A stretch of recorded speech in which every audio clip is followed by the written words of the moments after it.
Magnetic susceptibility है आपके पास।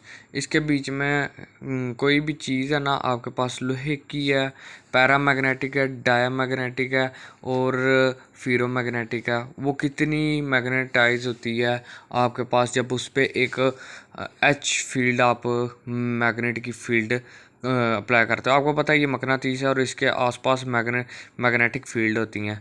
और इसे आप इस तरह एक कोइल हो आपके पास एक कॉपर का, उसमें से करंट गुजारो, किसी भी तार में से आप करंट गुजारो तो वो मैग्नेटिक फील्ड बनाता है।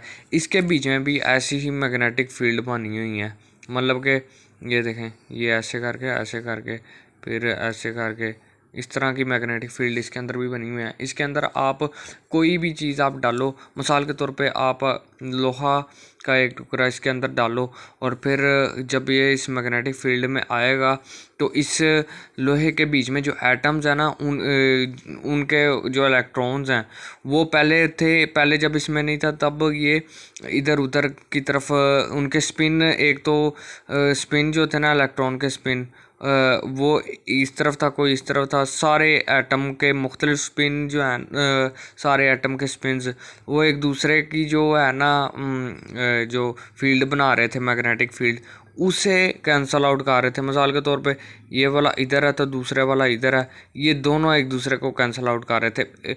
अगर एक एटम को देखोगे आप तो वो मैग्नेटिक फील्ड बना रहा है और वो मैग्नेट के तौर पे काम कर रहा है। ओवरऑल जितने भी सारे इतने ज़्यादा इस पीस में एटम होंगे लोहे के इस टुकड़े में तो ये एक दूसरे को कैंसल आउट करते रहेंगे। लेकिन अगर लोहे को आप इसके अंदर लेकर आओगे ना तो वो इस फील्ड के मुताबिक उनके जितने भी इलेक्ट्रॉन हैं ना वो सारे उनके ऑर्बिट एक तरफ तरतीब अपने आप को दे लेंगे एक तरफ ही।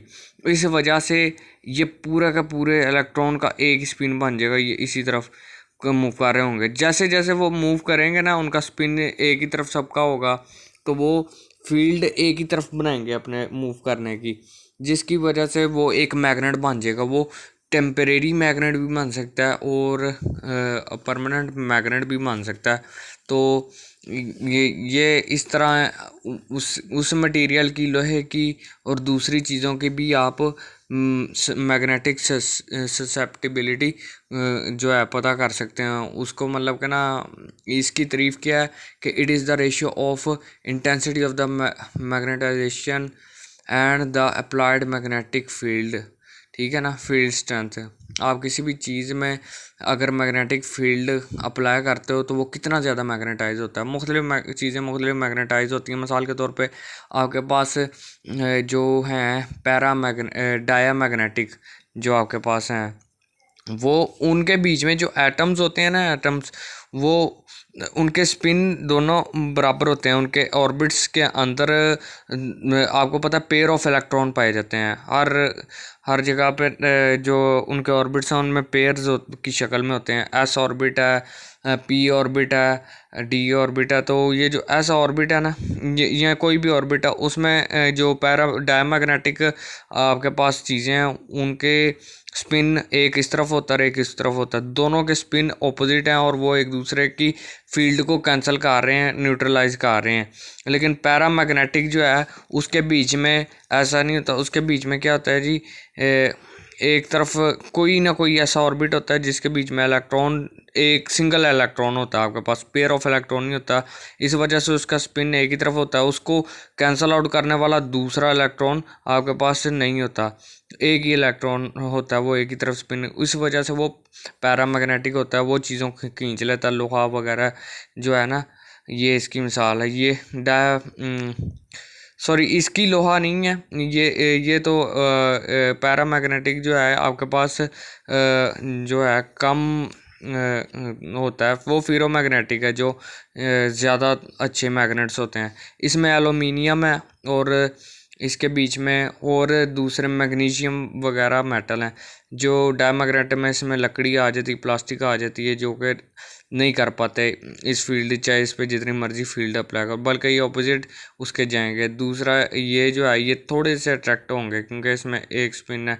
ये जो फेरोमैग्नेटिक मटेरियल होते हैं आपके पास, इसके अंदर सारे के सारे जो आपके इलेक्ट्रॉन है ना उनके स्पिन डिफरेंट होते हैं, ठीक है। वो आयरन वगैरह जो है ना ऐसे, वो उसके साथ आप मैग्नेट लाओगे वो बहुत ज़्यादा उसे अट्रैक्ट करेगा।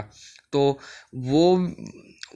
वो और तमाम चीज़ें, जितनी चीज़ें आप मैग्नेट की फील्ड में लाओगे वो कितनी ज़्यादा मैग्नेटाइज होंगी, इन दोनों का रेशियो के उन पे कितनी फील्ड हुई है और कितना वो मैग्नेटाइज हुए हैं, ऐसे मुराद वो कितने मैग्नेटाइज हुए हैं, उनकी इंटेंसिटी कितनी हुई है और उन पर फील्ड कैसी अप्लाई की गई है, इन दोनों का जो रेशियो है वो काई हो मैग्नेटिक ससेप्टिबिलिटी होगी उस चीज़ की, उसे काई से आप ज़ाहिर करते हो।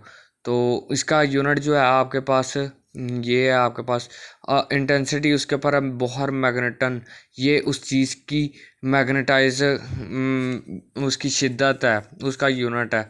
और नीचे है उसका वॉल्यूम के उस पर कितनी फील्ड आके जो है अटैक कर रही है उस पर ना, उसका वॉल्यूम कितना है। अगर बड़ी चीज़ होगी तो ज़्यादा उससे फील्ड गुजरेगी, छोटी होगी तो कम गुजरेगी, या उसके आप कैसे रख रहे हो जिससे उससे ज़्यादा फील्ड गुजरे।